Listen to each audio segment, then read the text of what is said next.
Hello everyone from SK collections. இன்னைக்கு நம்ம வீடியோவில் வந்து முகப்பு செயின் கலெக்ஷன்ஸ் தான் பார்க்க போகிறோம். ஸோ இதில் வந்து 4 கலெக்ஷன்ஸ் நான் காமிக்கிறேன். ஃபர்ஸ்ட் ஒன் வந்து இந்த ஹார்ட் ஷேப் மாடல். இதோட ப்ரைஸ் பார்த்தீங்கன்னா just 350 rupees. And second one வந்து இந்த மாதிரி ஸ்டோன் மாடல். ஸோ இதோட ரேட்டுமே ஜஸ்ட் 350 ருபீஸ் தான் உங்களுக்கு. அண்ட் தேர்ட் ஒன் இதுவும் இந்த ஸ்டோன் மாடல். பட் அந்த செயின் பார்த்தீங்க அப்படின்னா கொஞ்சம் லீனாக இருக்கும். இதோட ரேட் பார்த்தீங்க அப்படின்னா 250 ருபீஸ். நம்ம இது வந்து நம்ம நார்மல் ஃபங்க்ஷனுக்குமே இந்த மாதிரி போட்டுட்டு போகலாம். And the next fourth one model.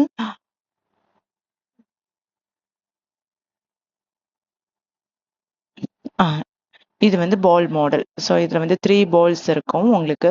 இது நாம நார்மல் யூஸ்க்கும் போட்டுக்கலாம், இல்லை ஃபங்க்ஷனுக்கு போட்டுக்கலாம். ஸோ இதோட ரேட்டுமே ஜஸ்ட் 350 ருபீஸ் தான். உங்களுக்கு இதில் எந்த கலெக்ஷன்ஸ் பிடிச்சிருக்கோ ஸ்க்ரீன்ஷாட் எடுத்து ஆர்டர் பிளேஸ் பண்ணிக்கலாம். தேங்க்யூ.